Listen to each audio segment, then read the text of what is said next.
Ah, thank you. Thank you show very we really love much. you. Oh, that's fantastic. Oh, great. Thank you. You must be getting dozens and tons of these awards, but they still are important to you, are they? Yes. Because it's telling me, first thing I ask, is that sales? It is.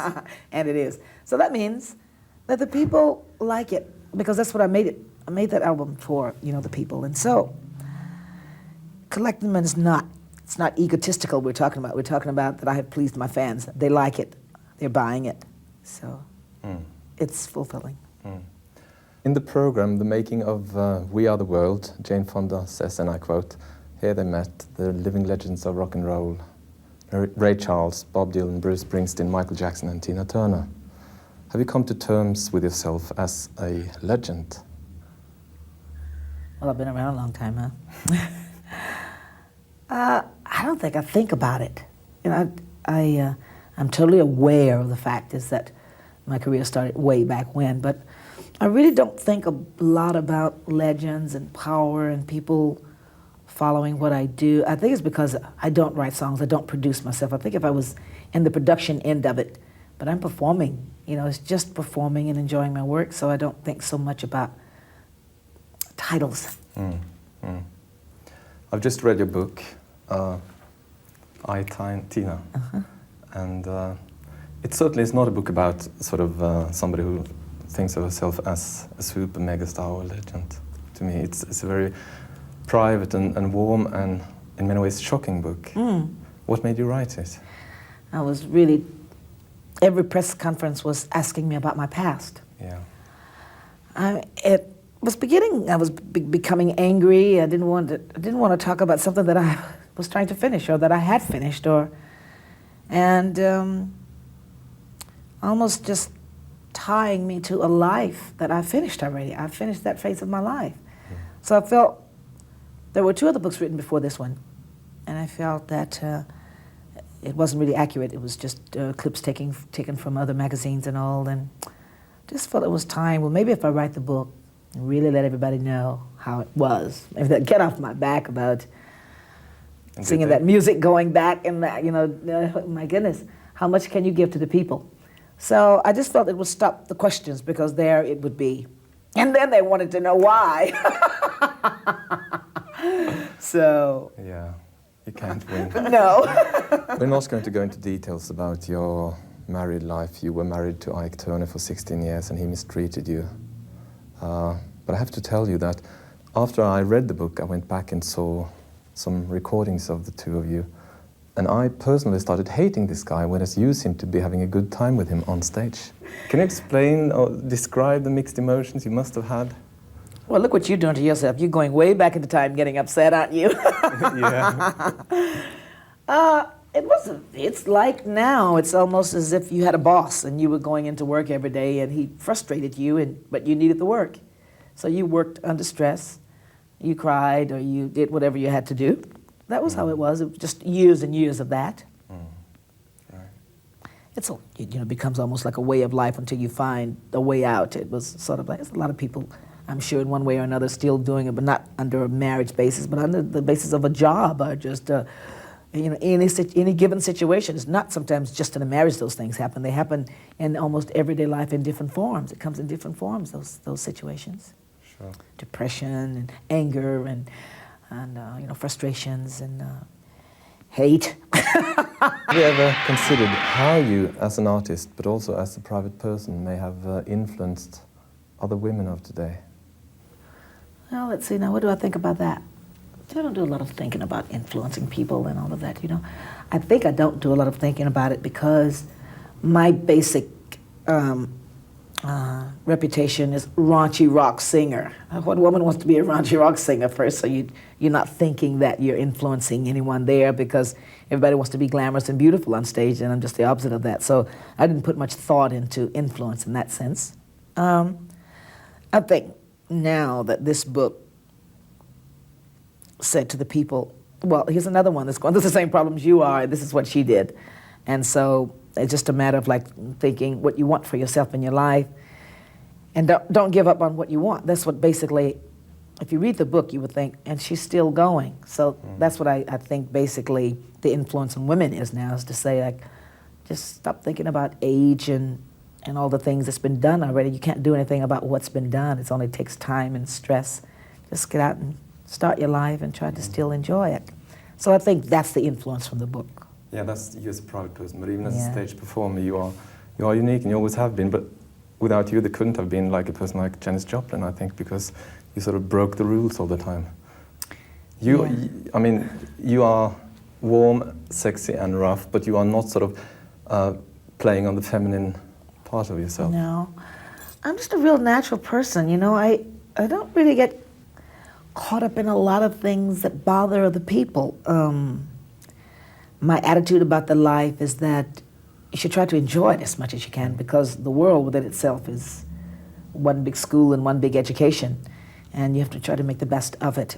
I went through my times in my life, and when I'm on the stage, I'm working. I'm trying to I'm thinking things like, I was standing on stage. Mick Jagger came once to see the production and what was happening in my work, and he decided to come on stage, you know.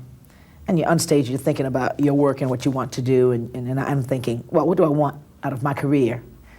And I said, well, I want to pack the football stadiums like Bowie and like Jagger and like these people, right? Springsteen. So if you're going to think that, you're not thinking so much about what other women thinking of you. You're thinking of like where you want to go with your career. And when Mick walked on stage, we were in a very sort of remote place in America, and we thought, well, maybe they might not know what's happening because, I mean, it's not billed Mick Jagger, blah, blah, blah. So we said, okay, if when we start the music, if they sort of don't really know, I'll just sort of go, you know what, forget it. It was one of those nights when you figure, oh goodness, he would have been here tonight, because the crowd was, they just came to see, and they were wondering, and they were sort of sitting. It wasn't bad, but it wasn't really. Mick came on stage, that whole place went wild, and I said, all right, there it is, you know. You think, what do you want to do? You're not thinking so much about what people think of me and you're thinking, what do I want to do? Where do I want to get? What do I have to do to pack a stadium? What am I going to do with this career of mine in terms of leaving some mark? It's like, Aretha Franklin could have packed those stadiums or whatever, and she didn't. We're talking about, if you're going to do it, see what that feels like to walk out on the stage with millions of people there, and they really came to see you. I get just a rush from that, from singing all those years and seeing the other guys do it and then wondering then what it would be like, you know? So I don't think about the woman and what the other women think about me. I'm thinking about where I'm going and what I want to do. I still enjoy doing that, yes. I still cover on stage, yes. It's like listening to the radio. You don't just listen to one artist and when he's off, you turn the radio off. You listen to all the music. I like to sing all the music, and I sing mine and everybody's, you know, so good. That's sort of my attitude about the singing. Yeah, and that's performing, isn't it? Yeah, that's performing. I really feel because that way. a lot of people feel they have to do everything themselves. Yeah, this is my music, this is what I have to offer you, this is my work. Oh, fine, give me yours, I'll take it. And great, because I like to sing. I like to sing other people's work. You know, you don't get a chance to record it because they're keeping it for themselves. Fine, if they could give it to me, I'd love to sing it. But since they don't, then I just go on stage and do it. Yeah, like also, let's stay together, and even back to Proud Mary, you made it your song. Yeah. You made Proud Mary your song, even though it was huge. It just became a style. I wasn't a recording artist, so to speak. I didn't write my own hits. I covered, and people liked it, and people still do like it and still expect it a bit, you know. It's just that, I guess when you get at a certain place in the world, society is like, once you start getting hit albums and all, they sort of like, not the proper thing to do is to cover, you know. And Christ, I'm saying, but the people don't care, you know. They want it, they want to hear it, they want to see it, you know. Yeah. Yeah, I don't worry about a lot of things that people do worry about. I'd like to talk a bit about filming movies. It was Tommy that got you going, was it? Mm-hmm. Being the acid queen. Yeah. And that is not, I mean, the acid queen is totally opposite to your attitude towards drugs, isn't it? You know what? To tell you about how I think, I didn't even know it was, I thought that was her name. I didn't know she was promoting drugs. You didn't know what acid was? I didn't think. I thought that was her name. I thought it was a gypsy. Yeah. that named herself the Acid Queen for some dramatic reason, you know? I mean, I'm always in fantasy land. I rather like myself, though. I mean, it's how I think, it's how I am. Anyway, I was on the set, and it became even more magic because there's this huge machine that I got to turn into, right? And then all of a sudden, after 1 week of shooting, we got to this area where this set of twins came with this pink pillow with this needle, and I went, it's drugs! And, okay, so they made a cut, and we laughed about it, and I went, well, after all it is acting, okay. And so, because I thought that people was gonna think that I was doing drugs, I was promoting drugs, you know, I didn't like that. But it was okay. Yeah, it was a movie. Yeah, it was a movie. What do you get out of acting, film acting, that you sort of don't get out of performing on stage? Pretending, being something else, being not myself. Acting is, to me, pretending to be something else or someone else. On stage, I also pretend to be someone else through the songs, whatever the words are. It doesn't mean that I'm the woman that would physically walk off stage and start doing a lot of things that I'm singing. But it means I get to pretend to be that character that would do that. So I play with acting in my work. Like people watch people and write songs. Well, that's not a fortune of mine, so I watch people and perform, and I play with that creatively. How did you feel about shooting Mad Max? Ah, it was wonderful. You loved that character? I wanted can to do relate more. to her? Yeah, I wanted to fight Mel. I wanted to do something down in Thunderdome, you know, I felt we should have. I think the people expected it, you know. But they was basically cleaning up the concept of Mad Max, you know, they're really trying to get the attention of the Academy and all. And I enjoyed doing it, but I really wished it had been like, you know, Mad Max 2. Because that is what I was really attracted to. But just being there and acting and the whole get-up of the costume and being on a movie set, but doing something as dramatic as that, pretending to be an old queen that built up a town. I thought it was wonderful. You are a success in whatever you're doing, dancing, singing, even acting, but you have no sort of proper training in any of these fields, do you?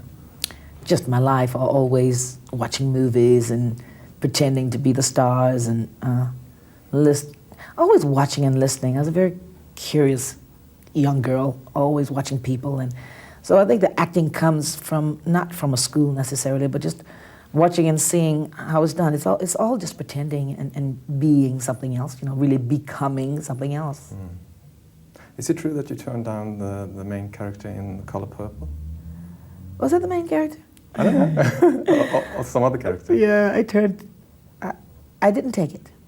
It wasn't right. A singer. I'm singing on stage every night. Why do I want to sing in a movie? I mean, you know, there's much more exciting things out there than to go on the movie and say, I want exciting parts in my work and acting. I like, you know, like Terminator and how do you call a lot of the scientific, exciting parts. I don't like I don't want to do a common role. I can watch them and watch someone else play the part and enjoy it, but I don't want to do it. That's not what I want to do, so I wouldn't enjoy it. Now let's return to performing live on stage, because I have this feeling that the stage is where your home and your heart is. It's true. And after more than 25 years on the road, you still have all the energy and Yeah. you keep going. Yeah, you know, how can I explain what you like to do? When you enjoy doing something. I've been singing and dancing all my life, and I've enjoyed it all my life. I'm always still kind of singing and dancing in everyday life as well. So on stage, it's become something just really natural and just like a glove that fits, you know. I think the view that the people get is because it looks like it's such hard work. Well, it is hard work, but it's also fulfilling, and it's also fun. And I don't think I could do it continuously if I didn't enjoy it now. And I think if I didn't enjoy it, the people would know. And I also think that instead of filling halls now, they would be getting less. A few years ago, I did make the statement that I don't perform physically and verbally to men. I don't like to try to invite that from the opposite sex. Years ago, when I started to do that, I found that there would be women negative looking at me like they didn't like me. And I started working to the women because I was basically saying, I'm not here as a threat, I'm here to perform, you know? And then eventually, through the course of the evening, they would start smiling. It became a psychological thing of like working, in a way, to the women, because you know, like, the guys are the guys and they're basically there, but the women could be more critical than the guys. So it's a psychological play that I do now. I don't think it's as obvious now in these days because I have been accepted, but in the earlier days I did use that strategy and it was something that worked. You know, people ask me all kinds of things, why do I wear fishnet stockings if I don't think I'm sexy? And I said, gosh, I'll bet you when those people designed those stockings, they weren't thinking about sex, they were just thinking about the design, you know? I wear my clothes because they're practical. It's like you don't get runs in stockings, you don't have no problems with the fishnets. They're like iron, you know, and leather and all of that stuff doesn't show perspiration. You're thinking practical, but people don't think you think practical on stage, they think that you're up there showing off. Gosh, I'm on stage, I'm working with the band, I'm keeping tempos under control, I'm doing so much. Everybody's looking right past that. They're thinking that I'm posing and that I'm, you know, up there 1 hour just playing and posing. And so it's not a pose at all, it's like a lot of work. I think it all comes through what you're doing. You don't have to work at doing anything. If you got good music, you got good songs, you simply perform it. And the people are gonna read through whatever they need to read through to get.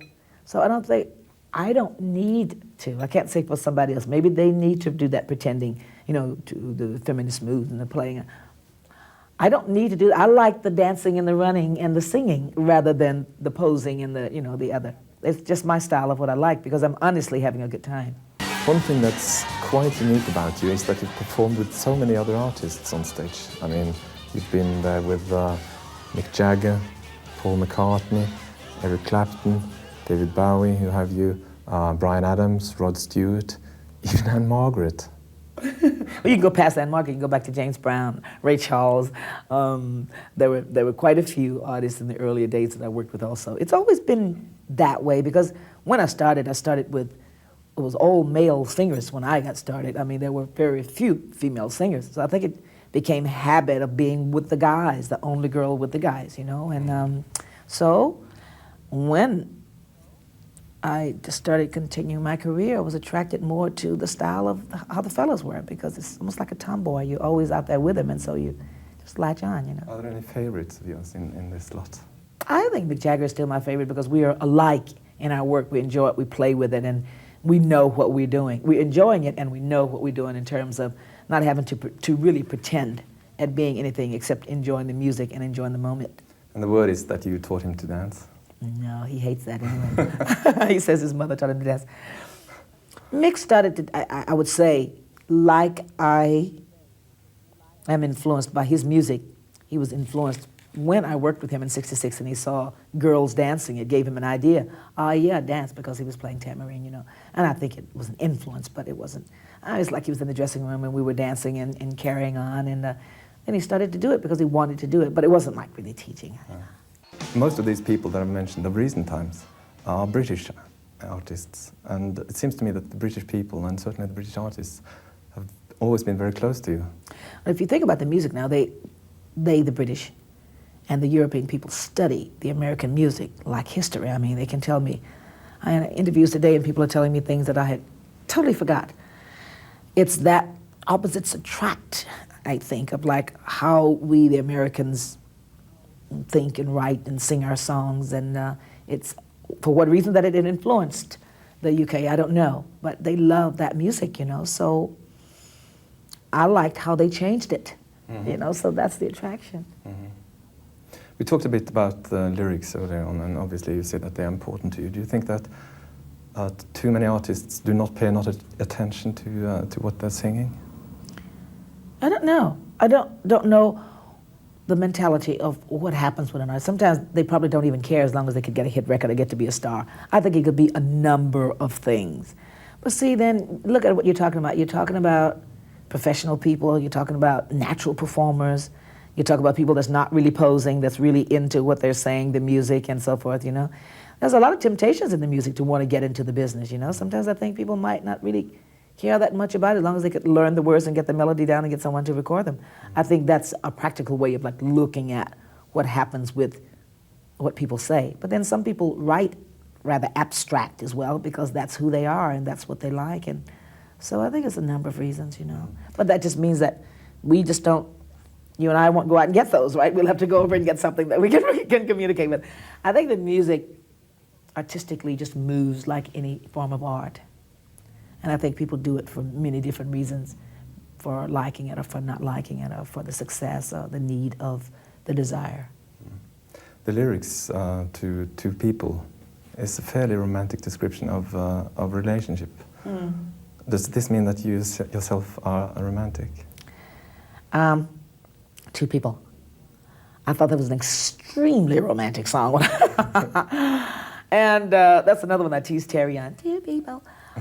I thought it was a cutesy song again, you know, and I could see people going, oh, I really like that song, you know. I didn't get that involved with that particular song. I liked Paradise Is Here in terms of that type of ballad. That was one that I took. I liked it, but it wasn't my type of ballad, so to speak, in that sense. Still like it, still do it, still enjoy it, but we're talking about, it had no special significance except that I could relate to the, you know, the story because it was well written. I have been told that you have converted to Buddhism. Now, how did this religious development come about? I've been practicing 10 years in Buddhism. When I started, it was just being introduced for 2 years. So that was like 12 years ago that it started in California. And there was a girl working at the recording studio that was talking about it, and she told me about it, and I decided to test it to see, because my religion was Baptist, and which was given to me by my parents because they were basically Baptist background. But this was one I made the decision for, because it's like after becoming a woman, your views and things are different. So I liked, how do you call the scientific view as for my life. It made sense to me. It taught me something different that Baptists had not taught, so that was comfortable for me, and I started practicing. Would you say that this religion now is the most important factor in your life? A part of my life. It has become a part of my way of thinking, a part of how I live.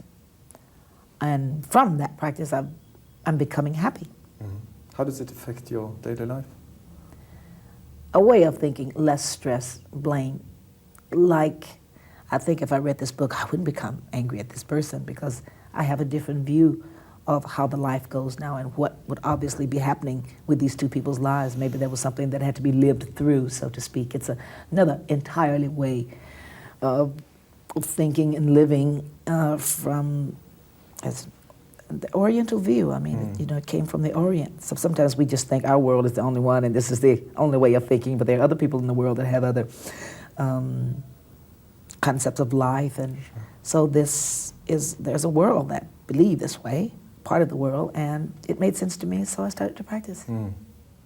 You partook in Band Aid and Live Aid for Africa in 1985. Has this movement, do you think, altered the attitudes towards rock artists? I thought for many years, because I never did drugs, I never drank, and I never smoked. And I've always thought that people put rock and roll people down simply because of the reputation of other people. In other words, it was like rock and roll people aren't intelligent, they're not real people, or good people, or whatever, you know? And I think that got the people to stand up and listen and say, hey, these are people that pack halls, football stadiums. These are people that are successful. And there are people that like what these people do. And then when that happened, then all of a sudden they said, well, maybe there is a possibility that these people are all right. Cruel, but that's the world and that's the life. I always knew that there were a lot of good people in rock and roll music. I'm in rock and roll music, I've been there forever. There are a lot of wonderful people. But they are not classical singers. They're not, they're rock and roll, they're free music loving people, you know, and they live their life a bit more freely.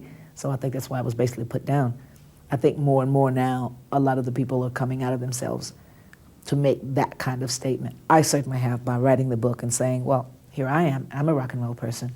You know, I'm respectable. You don't think so, but I think I am. and I haven't done anything that I feel is disrespectful. So more and more people are getting a little bit of a different view because of that, and the rock and roll people are feeling a little bit more freer to show that they do have the tenacity to make some statement